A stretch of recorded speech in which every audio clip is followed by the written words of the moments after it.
नमस्कार दर्शक बंधु मु प्रदीप आपण मानक स्वागत करुच्ची आज आउ एक नुआ भिडियो तो सेप्टेम्बर 17 तारिख रे आपण माने जानिथिबे प्रधानमंत्री जन्मदिन अवसर में राज्य में सुभद्रा योजनार शुभारंभ होगा पाई जाउची। तो यही दिन जाकि आम भारतर प्रधानमंत्री नरेंद्र मोदी ओडिशा ग्रस्त करी ओडिशार सुभद्रा योजनार शुभारंभ करेंगे।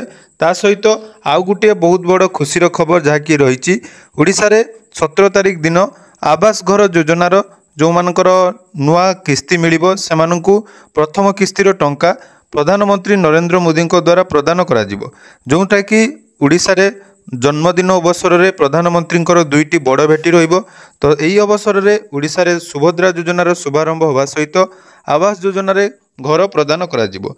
तो कौन रही से अपडेट आसंतु आज भिडियो रे से विषय संपूर्ण डिटेल्स जानिबा। ता पूर्व जदि चैनल को प्रथम थर विजिट करछंती वीडियो को लाइक करेंगे, चैनल को सब्सक्राइब करनथिले एबे ही सब्सक्राइब करी पाखरे थिबा बेल आइकन को क्लिक करी ऑल ले सेट कर देबे। तो देखि पारुथिबे जो अपडेट टी आसीची ओडिशा रे 3.5 घंटा रहिबे मोदी सुभद्रा शुभारंभ आवास हिताधिकारी को बांटिबे प्रथम किस्तीर टंका।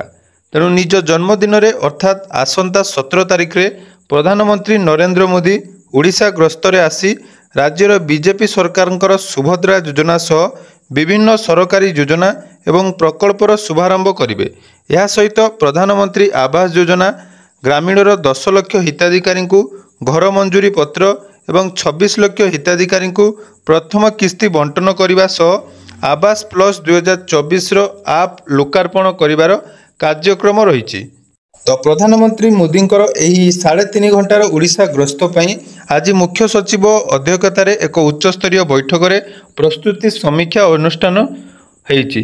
तेणु मुख्य सचिव मनोज आहूजा अध्यक्षतार जो अनुष्ठित बैठक में प्रधानमंत्री मोदी ग्रस्त कार्यक्रम सुचारू रूपे संपादन करने विभिन्न विभाग मध्य समन्वय रखा निर्देश दि जाएगी।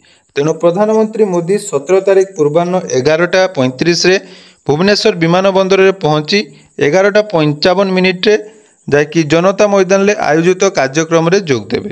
तेणु यही जनता मैदान में जो कार्यक्रम रहिबो सेतिरे प्रधानमंत्री श्री मोदी सुभद्रा योजनार शुभारंभ करने सह राज्य सरकार विभिन्न प्रकल्पर भित्ति प्रस्तुत करने सह एवं विभिन्न कार्यक्रम जहाँकि शुभारंभ करेंगे।